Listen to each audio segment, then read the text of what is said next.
toutes et à tous, bienvenue dans le podcast de Paris Basketball On Air. C'est l'heure d'un nouveau débrief pour revenir sur l'éclaboussante victoire du Paris Basketball à Cholet. Oui, n'ayons pas peur des mots, je pense qu'on peut se permettre ce genre d'adjectif. On va voir si mon collègue du soir est plutôt d'accord avec moi. Salut Flavien. Bonsoir Lilian, bonsoir à tous. Est-ce que tu es plutôt d'accord avec ça ou pas ? Avec la boussante, oui, surtout dans la manière dont elle s'est construite, je pense qu'on peut utiliser ce terme, c'est pas mal. Et voilà, on va en parler dès à présent, puisque plus 16, c'est l'écart en sa faveur avec lequel le Paris Basketball est reparti des termes augeois, score final 63-79 pour Paris. Une deuxième victoire consécutive pour les Parisiens en championnat. Eh bien Flavien, ce n'était tout simplement plus arrivé depuis le 15 janvier dernier et une victoire contre Strasbourg. Et tout cela, Paris le doit notamment samedi à une adresse tout simplement assez réussite à 3 points. Alors dans une période assez définie, notamment le troisième quart-temps, passant d'un écart de plus 3 en sortant des vestiaires au sortir de la mi-temps à plus 20 en l'espace de 6 minutes. Noyés sous une pluie de 3 points, les hommes de Laurent Villa orphelins de leurs deux meneurs, il faut bien le dire, TJ Campbell et Dominique Curtis, n'ont jamais pu revenir dans la partie. Alors Flavien, on n'a pas forcément besoin de le répéter, on le sait maintenant que Paris est une équipe qui s'appuie énormément, parfois un petit peu trop sur son tir à 3 points, mais dans des soirs comme celui-là face à Cholet, c'est tout simplement létal. Est-ce qu'on peut dire que c'est en grande partie sur cet aspect que Paris a construit son succès contre Cholet ? Oui, parce que c'est grâce à cette arme-là que tu as scoré beaucoup au moment où il fallait scorer beaucoup. C'est pas la seule, hein, on va parler un peu plus en détail de la défense plus tard, mais c'est vrai que si on s'axe que sur le tir à 3 points, même si tu vois, le Paris shoot à 14 sur 41, au final, c'est lambda, on va dire, comme réussite au tir, hein, mais c'est juste que le volume est très très élevé. Paris a beaucoup axé son plan de jeu offensif sur le tir à 3 points. Et il y a on va dire ce passage dans le troisième quart-temps où Paris prend feu, parce que ça défend très fort, certes, mais il faut mettre les paniers derrière. Et là, sur le jeu de transition, quelque chose qu'on a beaucoup loué depuis le début de saison, c'est Paris aime beaucoup, en tout cas, c'est la volonté des hommes de Will Weaver et du coaching staff de lancer des contre-attaques très rapides, limite de jouer sur du six or less. Là, clairement, ça a fonctionné. Cholet a explosé en, voilà, tu l'as dit, 6 minutes. On a eu l'impression que Paris ne pouvait rater aucun tir, que le diamètre du panier faisait, je sais pas, 2 mètres, et que tu lançais en fait la balle dans une piscine et tout tombait dedans, quoi. C'était vraiment assez impressionnant. T'as eu des shooters qui n'étaient pas forcément réussis en première mi-temps, qui se sont mis dedans, et c'est là aussi l'avantage de cette équipe, d'avoir des joueurs qui peuvent prendre feu comme Goulding notamment, comme Gauthier Denis. C'est vraiment ces deux-là qu'on a vu très très fort. Amir Sims aussi, à 3 points, on loue souvent sa qualité de shooter pour un poste 4. Là, il a aussi été au rendez-vous sur cet aspect-là. Euh, c'est vrai que si tu regardes brutalement la statistique, tir marqué, tir tenté, pour le shoot à 3 points, c'est pas impressionnant. Mais si on s'axe vraiment sur ce passage-là, dans le troisième quart-temps, là où Paris gagne le match, en fait, c'est vraiment, vraiment impressionnant. Oui, c'est pas très impressionnant, sachant que Paris, en fait, sur ce match 14 sur 41, c'est 34% de réussite. Sur la saison, Paris tourne à 33%. Donc, on va dire que Paris est un petit peu dans ses standards, mais c'est surtout, voilà, la période dans laquelle Paris a inscrit la majorité de ses 3 points qui a fait un petit peu la différence et qui a un peu mis Cholet complètement sous l'eau. C'est dans ce troisième quart-temps. Un carton qui pourtant, historiquement, c'est une période qui cette saison est très défavorable aux Parisiens, et qui pourtant là 11-30 sur ces 10 minutes-là, Paris a vraiment littéralement tué la rencontre à ce moment-là. Qu'est-ce que Paris a changé entre sa première période, qui était bonne pour un match à l'extérieur, on peut le dire, mais où il manquait quand même quelque chose pour espérer encore s'imposer à l'arrivée. Qu'est-ce que Paris a fait de mieux entre cette première période et ce troisième quart-temps samedi ? Ils ont arrêté je trouve en tout cas, se précipiter en attaque. Moi, je trouve que le début de match, enfin le tout début de match, vraiment les premières minutes sont pas bonnes. On voit Cholet prendre l'avantage. Je crois qu'il y a un moment, il y avait 18-10 pour Cholet, et en fait, je trouvais que Paris jouait beaucoup trop vite, se précipitait beaucoup trop, perdait beaucoup de ballons, prenait des shoots à 3 points qui n'avaient pas lieu d'être en très peu de temps. Il y avait beaucoup d'actions où tu avais à peine le temps de sortir du shoot raté de Cholet que tu avais déjà tiré toi-même. Et c'était pas forcément la bonne manière de faire. Paris a ralenti le rythme un peu dès le deuxième quart-temps. Et on voit que petit à petit, l'écart se réduit et Paris prend l'avantage juste avant la pause. Et je trouve que c'est vraiment en réduisant ce rythme qu'en attaque, Paris a trouvé plus de facilité pour scorer, parce qu'il y avait effectivement, on l'a dit, à 3 points, mais à l'intérieur aussi, il y avait de la réussite et des ouvertures pour les intérieurs, pour les grands du Paris Basketball. Donc, je crois vraiment que c'est encore une fois, et c'est un peu la doctrine qui est en train de s'installer depuis quelques semaines, mois au club, c'est de jouer un peu moins vite que ce qui était attendu en tout début de saison, et ce qu'on voyait justement sur la première partie de l'exercice. Là, j'ai trouvé vraiment que Paris était beaucoup plus à l'aise, encore une fois, quand tu joues un peu moins vite, et tu l'as vu justement sur cette deuxième partie de match où clairement tu as largement fait la différence. Évidemment, quand on dit jouer moins vite, ça passe aussi par la défense et la prestation que je trouvais. Si on compare, on va dire, les deux points forts du match qui sont le tir à 3 points et la défense, je trouve la performance défensive limite plus impressionnante en fait que le coup de choix à 3 points. Impressionnante et dans la lignée aussi de ce qu'on a pu voir maintenant depuis plusieurs semaines. Voilà, en attaque, ça balbutie un peu du fait que Kyle Allman est toujours absent, mais vraiment depuis quelques semaines, en- on sent que Paris a vraiment trouvé, on va dire, sa défense, surtout que voilà, l'équipe était était au complet. Il y a eu l'épisode voilà contre Nanterre où Tyrone Wallace était absent pour maladie, mais là vraiment tout le monde était là, sauf Kyle Allman évidemment. Et on sent que ça fait du bien à Paris, à la fois pour installer sa défense tout terrain par moment et pour mettre énormément d'intensité, mais on sent que Paris maintenant a désormais une défense plus globale que ce simple aspect de la presse tout terrain qui pouvait marcher, on va dire, dans certains matchs quelques minutes, mais sur l'entièreté d'une rencontre, sur les 40 minutes, ça pouvait un peu s'essouffler. Là, on sent vraiment que Paris, désormais, a son socle défensif. Et c'est ça aussi qui permet à Paris, Paris qui a construit une partie de son succès, voilà, on l'a dit dans le troisième quart-temps, mais en première mi-temps, l'adresse n'est pas forcément au rendez-vous, mais la défense permet à l'équipe d'être au moins devant en gagnant les vestiaires à la mi-temps. Ouais, ouais, je suis complètement d'accord. Juste, je relativiserai parce que on l'a un petit peu dit au début du podcast, mais Cholet avait des absents quand même de marque. TJ Campbell qui est absent, je crois, jusqu'à la fin de la saison, et Dominique Curtis qui était un absent de dernière minute. Donc tu vas jouer sans tes deux porteurs de balles principaux. Derrière, on l'a vu, hein, c'était Enzo Gudusina qu'on avait croisé en Pro B, qui enfin, on va dire que le rôle de meneur titulaire en Betclic était encore un peu trop grand pour lui, et son backup c'était Matteo Leray qui domine largement le championnat espoir, mais qui est beaucoup trop frêle et beaucoup trop inexpérimenté pour évoluer encore en Betclic à un niveau qui fonctionne. Et du coup, Cholet enfin, si Paris a très bien défendu, Cholet aussi, il n'avait pas forcément les options je trouve, performer en attaque. Tu vois le niveau tout simplement le niveau de guard play en fait de cette équipe était vraiment faible, j'ai trouvé. Et comme tu l'as dit, du coup, la défense parisienne depuis plusieurs semaines, ça va mieux. Je trouve aussi que c'est parce qu'il y a l'effectif qui revient au complet, hein. En même temps, si tu as Axel Toupane, on va dire son atout principal, c'est la défense.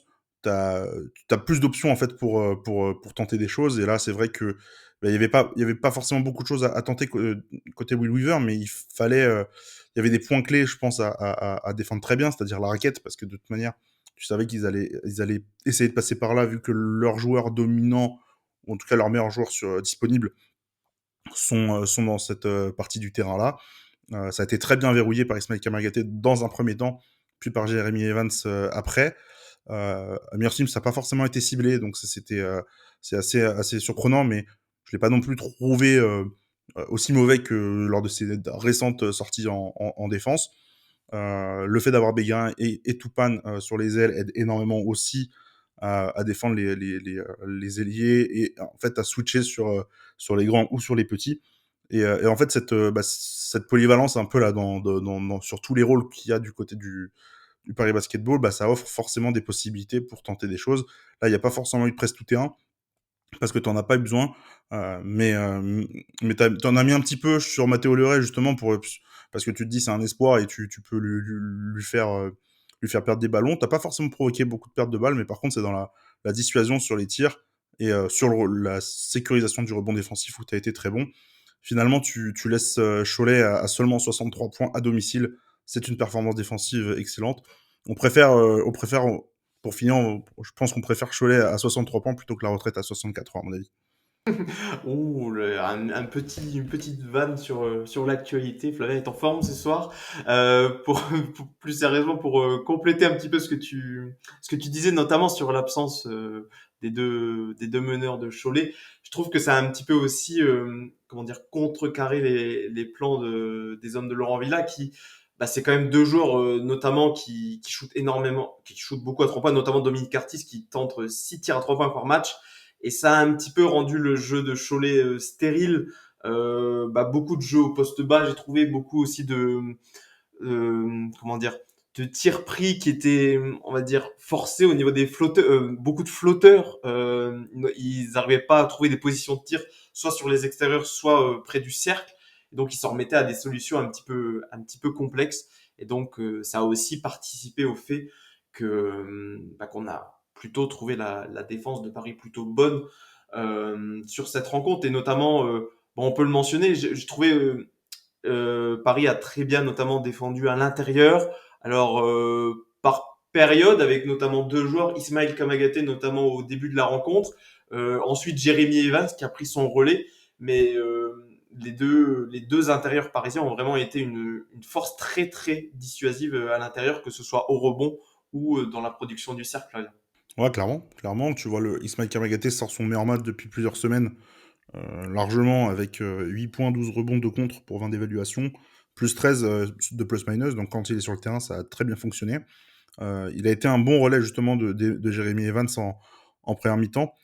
J'ai trouvé Jeremy Evans, alors, il n'a pas forcément des stats très reluisantes, hein. Il finit à 5 points, 7 rebonds. Il finit que à 6 d'évaluation. Et je trouve peut-être que c'est le. De toute façon, on en a parlé toi et moi juste avant d'enregistrer, mais que c'est le joueur peut-être le plus important de ce match côté Paris parce qu'il permet. euh, Là, encore une fois, c'est toujours sur cette même période du troisième quart-temps où les intérieurs de Cholet, où en fait tous ceux qui y allaient pour marquer au cercle se sont cassés les dents en fait sur Jeremy Evans, qui a sécurisé après très bien le rebond, mais qui justement en termes de rim protector a fait le travail qui était nécessaire pour s'offrir des transitions de plus faciles, plus rapides. Et c'est derrière, après, les joueurs comme Denis, Sims ou Goulding qui ont pris chaud, ont pris un coup de chaud. T'as un coéquipier qui en met un, t'en mets un, un autre en met un, etc. C'est parti très très vite. Mais tout ça, je pense que tout vient un peu de Jeremy Evans, qui a été le socle défensif de cette équipe. Et même si ça se voit pas dans les statistiques, on le cite souvent comme un joueur qui est toujours au rendez-vous. Là, il l'a encore été, ça se voit pas forcément dans les statistiques, mais un match vraiment complet de sa part.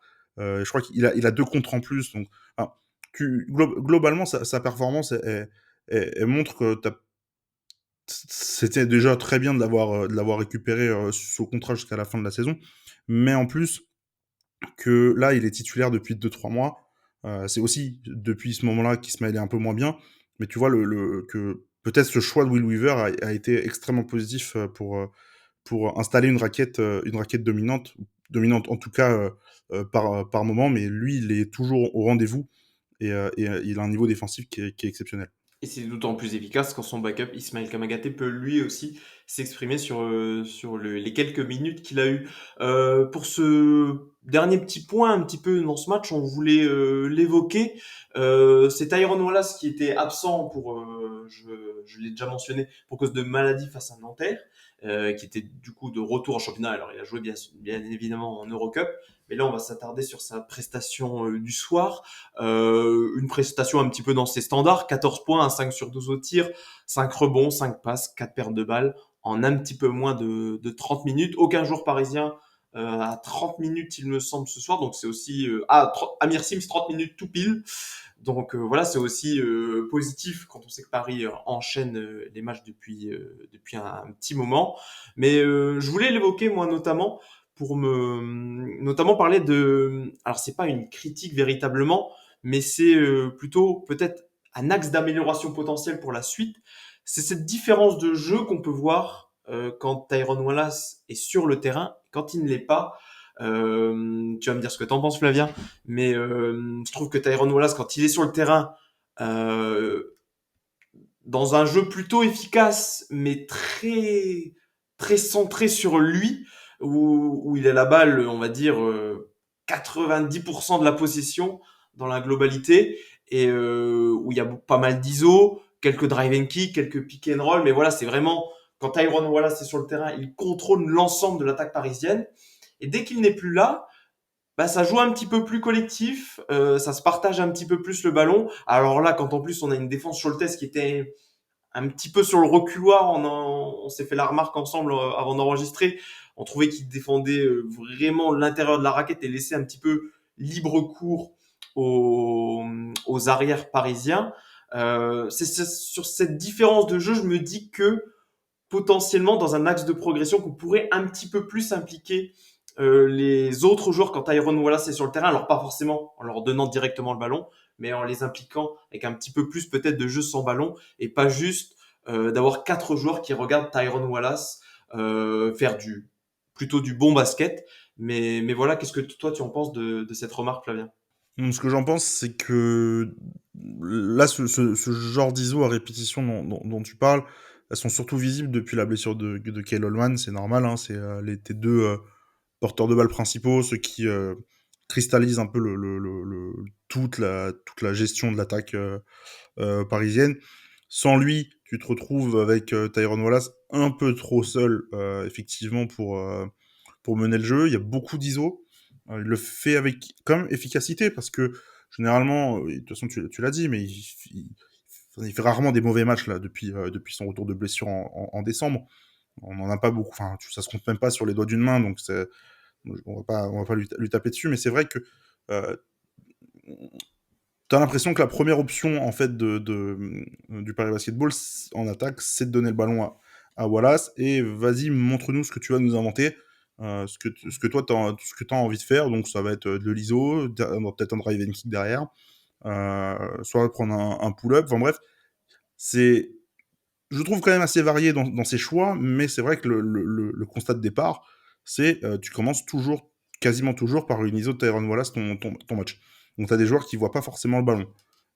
Maintenant, pour donner du positif à son match, parce que son match est positif quand même, et j'aimerais bien ton avis d'ailleurs là-dessus, je trouve que justement, au moment où le jeu le demandait, il s'est effacé dans le troisième quart-temps pour laisser l'espace à ceux qui étaient chauds, comme un meneur en fait doit le faire quand tu as une situation comme ça avec des arrières qui mettent dedans et toi t'es pas forcément adroit et j'ai trouvé justement qu'il se mettait pas forcément en avant à ce moment-là pour être le joueur du match mais plutôt qu'il a servi ses coéquipiers pour que l'équipe marque des points qu'elle remporte le match. Je te rejoins totalement sur ce point. Mais ce que j'évoquais, c'était pas forcément pour lui casser du sucre sur le dos. C'est même que je trouve que des fois, c'est pas forcément le mettre en valeur parce que répéter comme ça, possession après possession, de tenir la balle 20 secondes, bah, au bout d'un moment, forcément, tu t'épuises. Et des fois, on l'a notifié cette saison. Des fois, il se heurte un peu à la défense. Il se heurte comme un peu dans un mur parce que ça faisait cinq positions de suite qui remontait tout le temps le ballon et que c'est quasiment lui qui créait tout. Donc c'est aussi pour ça, de temps en temps, avoir un petit peu plus d'alternance pour que lui-même soit plus efficient sur les moments où il va complètement prendre le contrôle de l'attaque. Mais je suis d'accord avec toi. C'est vrai que quand les shooters, Denis, Goulding, même Sims ont pris feu, il a totalement laissé place à ces joueurs-là et c'est là où on reconnaît l'intelligence de certains joueurs de faire profil bas quand ses coéquipiers, eux, se rayonnent et peuvent te permettre de faire gagner le match. Mais voilà, c'était vraiment une remarque comme axe d'amélioration pour Paris potentiellement d'un petit peu plus impliquer les autres joueurs, même quand Tyrone Wallace est sur le terrain. On sait qu'il peut faire énormément de choses, mais je pense qu'il pourrait faire énormément de choses avec encore un petit peu plus d'efficacité en partageant peut-être un petit peu plus ce ballon. Est-ce que tu as un dernier mot à rajouter sur cette rencontre, Flavien, ou est-ce qu'on peut tout doucement glisser vers la fin de ce débrief? Ah, moi je trouve que il serait peut-être important de faire un point classement, je sais pas ce que t'en penses. Oui. Parce que J'avais l'intention d'en faire dans la suite du calendrier, mais parlons-en tout de suite. Parce qu'en plus, il y a eu des matchs très importants ce samedi. Alors, évidemment, la journée n'est pas complètement terminée, mais il y a eu des résultats plutôt marquants. Parlons peut-être des matchs avant de faire le petit point sur le classement. Il y a notamment, il y avait un Strasbourg d'équipe à égalité avant ce samedi. C'était Strasbourg face à Gravelines.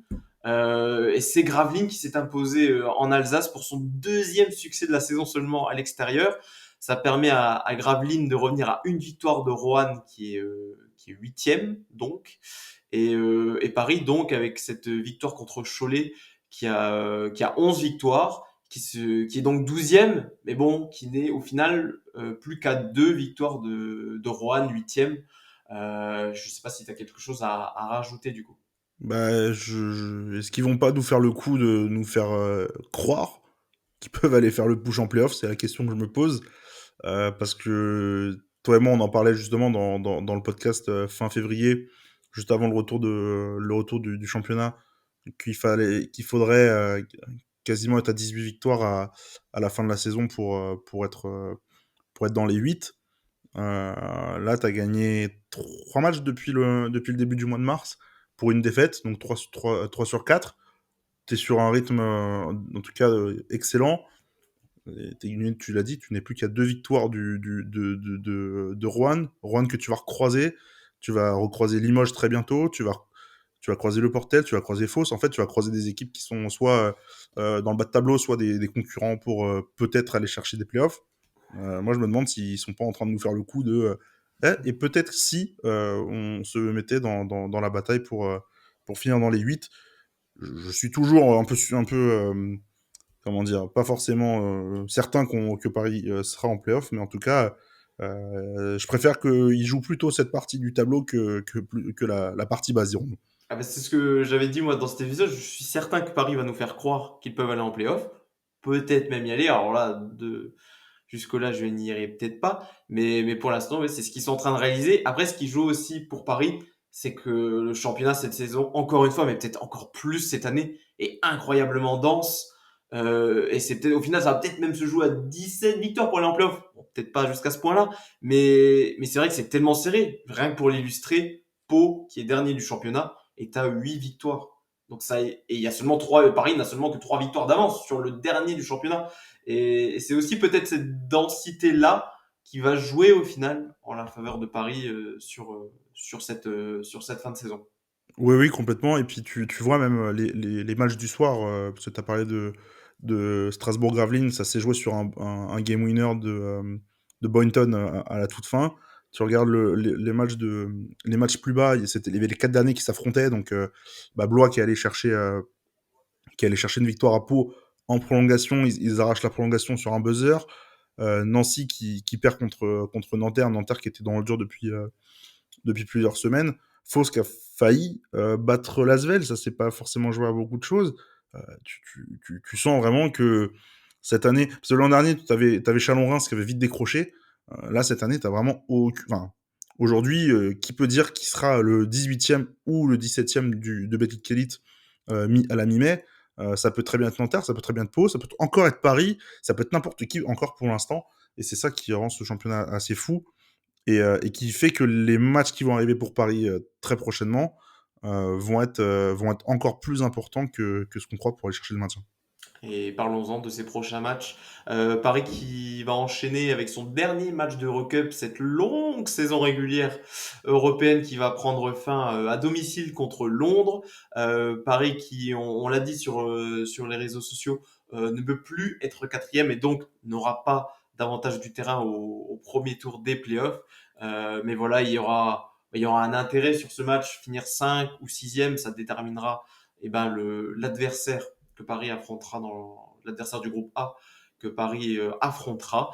Et pour le championnat, Paris a un déplacement au Portel. Ce sera le vendredi 31 mars. Un déplacement à ne surtout pas prendre à la légère, puisque le Portel vient de battre à domicile le Boulogne-le-Valois.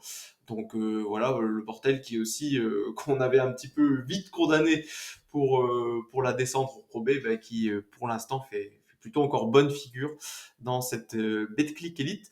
Un dernier mot sur les espoirs qui se sont eux inclinés face à Cholet. Cholet qui est l'une des équipes espoirs qui est parmi les meilleures de ce championnat espoir. Donc ce n'est pas une surprise. La défaite est plutôt honorable sur ce coup parce que l'équipe espoir de Paris a souvent pris de lourdes défaites contre Cholet.